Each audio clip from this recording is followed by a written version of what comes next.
오늘은 지혜의 길로 나아가기 위해 주의해야 할 것이라는 말씀의 제목을 가지고 함께 말씀을 나누겠습니다.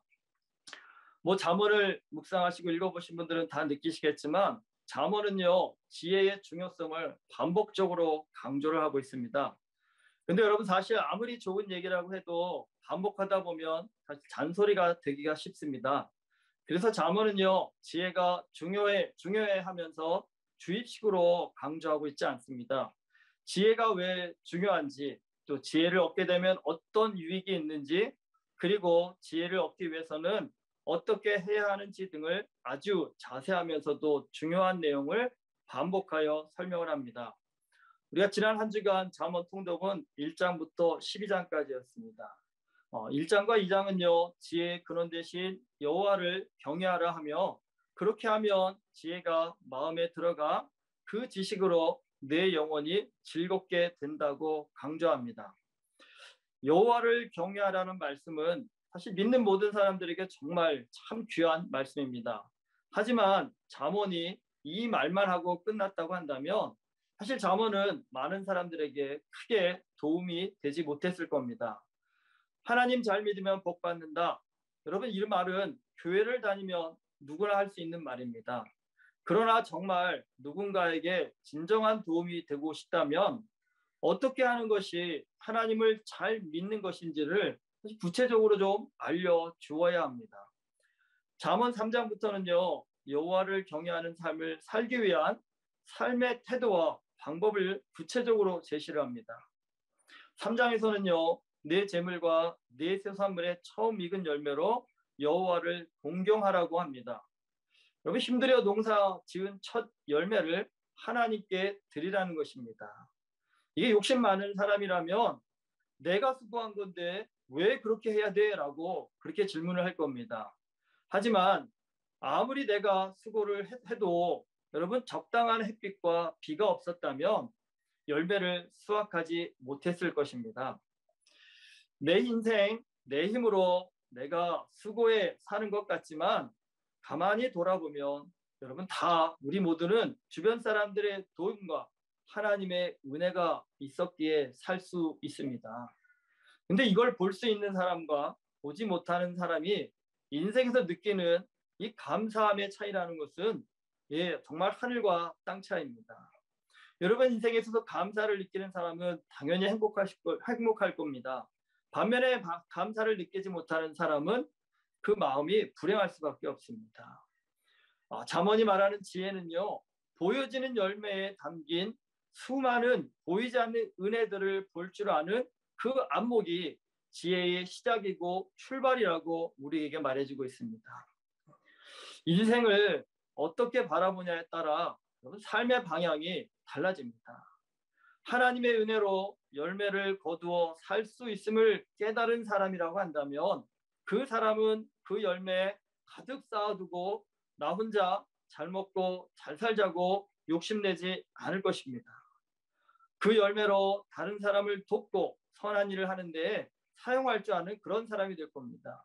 여러분, 그렇게 살게 되면 어떨까요? 자연스럽게 주변 사람들과 좋은 관계를 맺게 될 것이고 여러분, 사람과 사람의 사이에 좋은 관계는 결국 우리에게 평안한 마음을 주게 됩니다.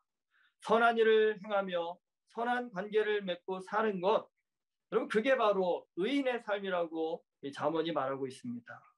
여러분, 그런 의인이 형통한 삶을 살게 되면 그건 다른 사람들에게 기쁨을 주는 그런 일이 됩니다.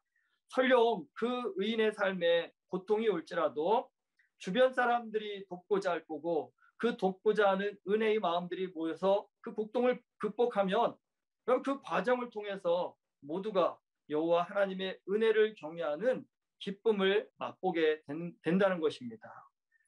여호와를 경외하여 지혜로운 삶을 사는 비결, 그것을 잠언은 어렵게 설명하지 않습니다. 작은 것에도 하나님께 감사하는 마음가짐에서 지혜가 출발한다고 합니다. 하지만 이렇게 출발했다고 해서 모든 게 끝나는 것은 아닙니다. 그러니까 지혜의 삶을 방해하는 무수한 장애물들이 있다라고 잠언이 얘기합니다. 잠언이 얘기하는 그 장애물들 5장에 나옵니다. 먼저 첫 번째로 그 장애물의 첫 번째가 성적인 유혹입니다. 이 성적인 유혹은 6장 후반부와 7장에 다시 반복됩니다. 그것은 그만큼 성적 유혹이 지혜의 삶에 큰 방해자가 된다는 사실을 잠언이 강조하는 것입니다. 그리고 오늘 우리가 읽은 6장에서는요. 지혜자가 주의해야 할 실제적인 몇 가지 교훈을 이야기합니다. 제일 먼저 보증 서지 말라고 합니다. 여러분, 성경은 보증을 좋게 보지 않습니다. 왜냐하면 보증이라는 것 자체가 성경적인 가치에서 나온 것이 아니기 때문입니다. 왜 그러냐면 보증은요, 내가 누군가를 책임지겠다는 뜻입니다. 하지만 불완전한 인간이 누군가를 책임진다는 것 자체는요, 맞지가 않습니다. 여러분, 우리의 인생을 책임질 수 있는 유일한 분은 하나님 한 분이십니다. 왜냐하면 하나님만이 완전하신 분이기 때문입니다. 그러기에 잠언에서는 보증보다는 우리에게 구제를 해야 한다고 말합니다. 잠언 11장 25절에 보면 부재를 좋아하는 자는 더욱 부하게 되는 일이 있나니 과도하게 아껴도 가난하게 될 뿐이니라 라고 그렇게 말씀을 합니다. 여러분, 부재라는 건요, 나누고 베푸는 삶입니다. 여러분, 자연뿐만 아니라 우리 인생의 모든 법칙은 흘러가야 건강합니다. 바다에서 물이 증발해 하늘로 올라가고 그 물이 다시 비가 되어 땅에 내려오고 또 다시 바다로 가고 이렇게 흘러가야 자연이 건강합니다. 여러분, 우리 몸의 피도 흘러가야 건강합니다. 쌓이기만 하면 건강할 수가 없습니다. 부재는 사실 돈보다는 마음이 흘러가는 것입니다. 여러분, 돈이 많다고 부재할 수 있는 것이 아닙니다. 선한 마음이 있어야 부재를 할 수가 있습니다. 그런데 남에게 여러분 줄 수 있어야 받을 수도 있습니다. 여러분, 우리 인생이 주기만 하는 인생도 힘들 거고 받기만 하는 인생도 힘든 겁니다. 우리의 인생은 주고받는 인생이 되어야 마음에 평안함이 오고 기쁨이 온다는 겁니다. 그리고 실제로 그렇게 주고받는 인생이 되어야 더 부자가 되고 더 행복해질 수 있습니다. 잠언은 우리가 마음으로 인색하지 말라고 몇 번씩 강조를 하고 있습니다. 뭐 이게 마음대로 되는 일은 아니겠지만 그래도 우리가 신경을 써서 우리의 마음이 나 자신만을 위해 쌓인 것에 집중하지 않고 마음이 다른 사람에게 흘려가게끔 마음을 잘 정비하는 것, 그것이 지혜자가 주의해야 될 중요한 요소라는 것입니다. 이 말씀을 보다 보니까 호주에 와서 좀 처음 지냈던 그 시절이 생각이 났습니다. 뭐 누구나 다 그러시겠지만 낯선 이 호주 땅에 와서 초창기에 뭐 여러모로 어렵습니다. 특별히 경제적으로도 많이 어렵습니다. 저도 초창기에는 커피 한 잔을 마음 놓고 사 먹을 수가 없었을 정도로 그렇게 좀 어려웠던 시절이 있었습니다. 그런데 지금 와서 그 시절을 돌아보면 마음이 아픈 것이 아니라 마음이 좀 따뜻해집니다. 유유상종이라고 합니다. 왜 그런지 몰랐지만 그때는 왜 다들 그렇게 어려운 분들끼리만 모였는지 모르겠습니다. 어떤 분 하나, 뭐 누구 하나 오늘 커피는 내가 쏠게 할 만큼 여유로운 분이 없었습니다. 또 누가 밥이라도 사시면 그 밥 먹는 것이 그냥 편한 것이 아니라 아이고 돈도 없을 텐데 어려우실 텐데 이 밥 사도 괜찮나라는 그런 걱정하는 마음으로 먹어야 했던 그런 상황들이었습니다. 그런데 그렇게 어려운 형편 속에서도 그래도 지금 생각해 보면 서로를 배려하고 섬기려는 그 마음이요. 물질적인 어려움을 뛰어넘어서 정말 마음만큼은 부자가 되게 해주는 아름다운 시절이었습니다. 아름다운 관계를 갖는 그런 때였습니다. 그리고 그런 마음으로 살다 보니 이제는 사실 모두 큰 부자는 아니어도 또 인생 살면서 크게 부족함이 없는 그런 삶을 살고 계십니다. 보증이라는 것은 책임지는 삶이지만 부재는 흘려보내는 삶입니다. 불완전한 인간에게 책임이라는 것은 언제나 부담스러운 짐일 수밖에 없습니다. 하지만 받은 은혜를 흘려보내는 부재는요, 언제나 우리에게 기쁨입니다. 그러기에 지혜로운 자는 책임지기보다는 흘려보내는 삶을 살아야 한다라고 잠언이 강조하고 있습니다. 6장에서 지혜자에게 말씀하는 또 다른 주의사항이 있습니다. 바로 게으름입니다. 지난 한 주가 말씀 통독하시며 이 말씀에 다들 뜨끔하면서도 도전받지 않으셨나 모르겠습니다. 지난 금요 기도에도 이 말씀을 가지고 함께 말씀을 나누었는데요. 게으른 자여, 내가 어느 때까지 누워 있겠느냐? 내가 어느 때에 잠이 깨어 일어나겠느냐? 좀 더 자자, 좀 더 졸자, 손을 모으고 좀 더 누워 있자. 잠언 19장 15절은요. 게으름을 이렇게 말씀합니다. 게으름이 사람으로 깊이 잠들게 하나니 태만한 사람은 줄일 것입니다. 게으름이라는 것은 나태해지는 것입니다. 여러분, 나태하다는 것은요, 해야 할 일을 안 하는 것입니다. 그런데 그렇게 되면 문제가 뭐냐면 정신까지도 나태해져서요, 생각조차 안 하는 사람이 된다는 겁니다. 근데 여러분, 사람은요, 생각이 멈춰질 때 그 영혼이 병이 됩니다. 흔히 우리가 마음이 복잡할 때 그렇습니다. 마음을 비워야지 그렇게 말을 합니다. 하지만 여러분, 마음을 비워야지 이 말은 성경적으로 맞지가 않습니다. 우리의 마음이라는 것은요, 비워질 수가 없는 것입니다. 우리의 마음은 진공 상태로 만들 수가 없습니다. 마음이라는 것은요, 언제나 무언가로는 채워지게 되어 있습니다. 그렇기 때문에 우리가 주의해야 될 것은 마음을 비워야지가 아니라 마음을 무엇으로 채울지 여기에 관심을 두어야 한다는 겁니다. 마음이 복잡하다는 뜻은 사실 뭔가 좋지 못한 것들로 지금 마음이 채워져 있다는 뜻입니다. 복잡한 마음을 단순하게 하고 싶다면 여러분, 방법은 하나입니다. 복잡한 것들을 다 마음속으로부터 밀어내버리는 것이 아니라 좋지 못한 것들이 내 마음에서 나갈 수 있도록 좋은 것으로 내 마음을 채우는 것입니다. 한번 생각해 보십시오. 게으른 사람의 마음을 차지하는 것들이 어떤 것이겠습니까? 게으르면 인생에 도움이 안 되는 것들이 쉽게 마음을 차지하게 됩니다. 음란, 도박, 게임, 시기, 질투, 미움 등등. 이 잠언이 말하는 부지런한 삶이라는 것은 세상에서 여러분 성공하고 돈 벌기 위해서 잠잘 시간도 아껴가며 살라는 그런 뜻이 아닙니다.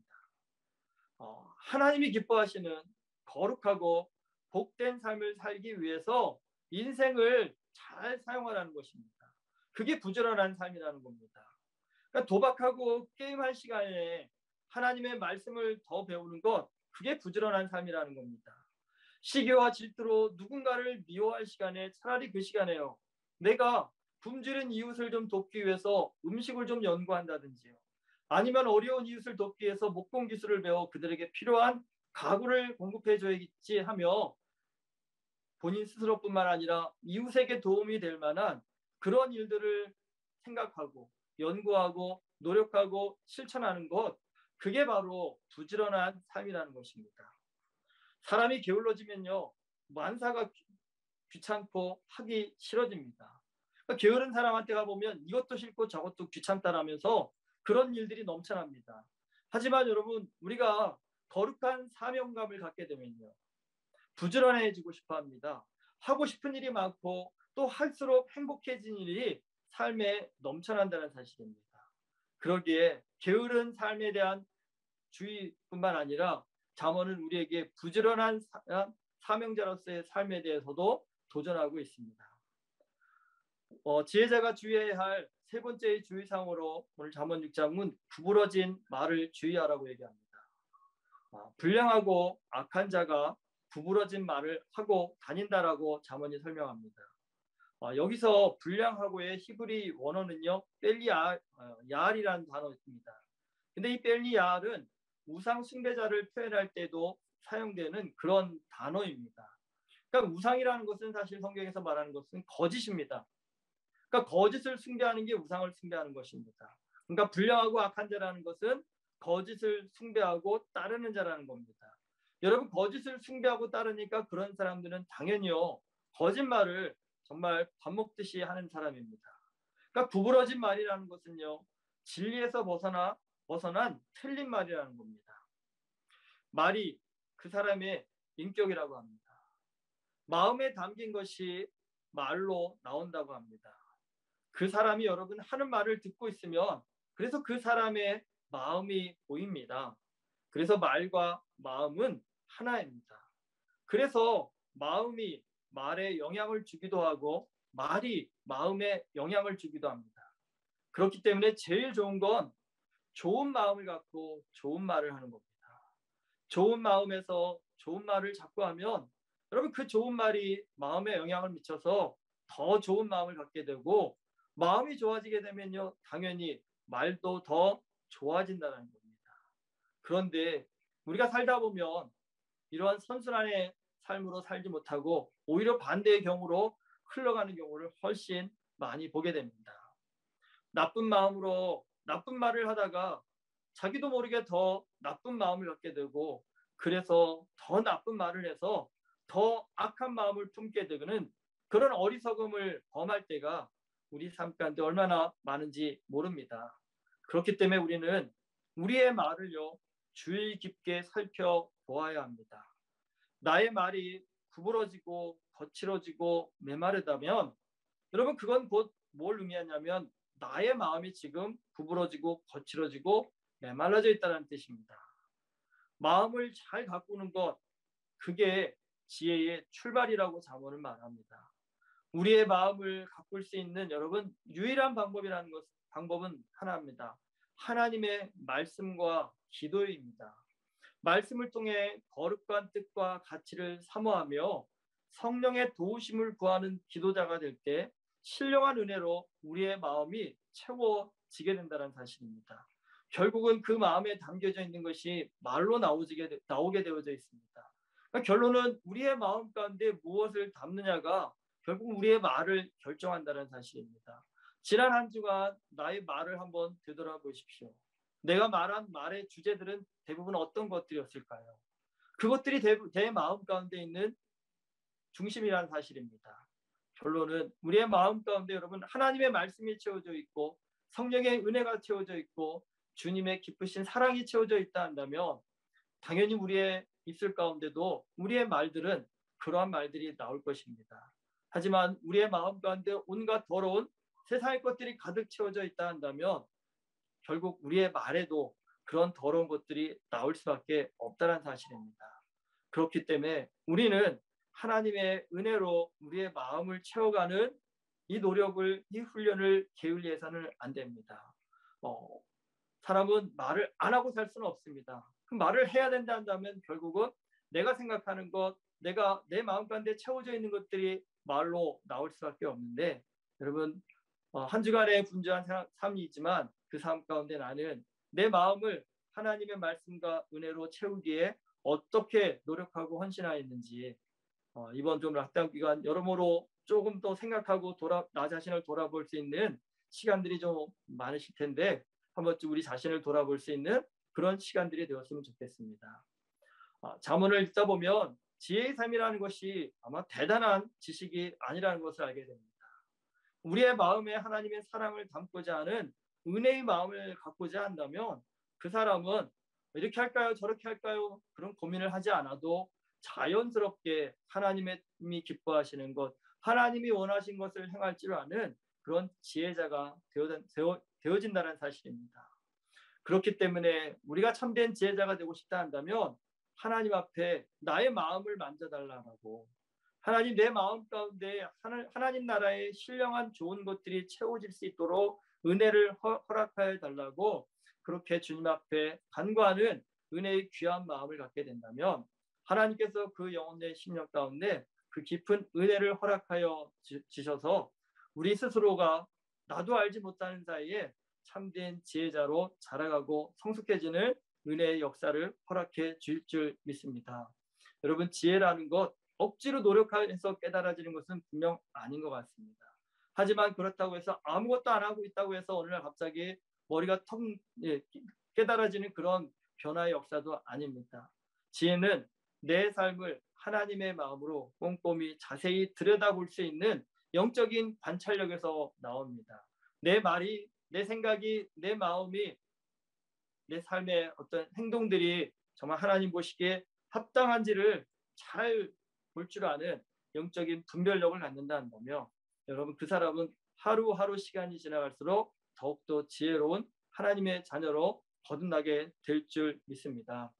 이번 한 주간 어떤 삶이 될지 모르겠습니다. 락다운이 길어질지 또 화요일날 끝날지 지금 아무도 장담할 수 없는 상황이지만 이런 상황 가운데서도 하나님께서 기뻐하시는 생각들이 무엇일지, 하나님께서 원하시는 나의 말은 어떤 것들인지, 나의 행동들은 어떤 것인지 그렇게 주님의 마음으로 우리의 삶을 깊이 돌아볼 줄 아는 은혜의 마음들을 가지신다 한다면 여러분 이 어려운 시간들이 오히려 우리의 삶을 더 풍성하게 만드는 주님과 더 깊이 동행할 수 있는 은혜의 시간이 될 줄 믿습니다.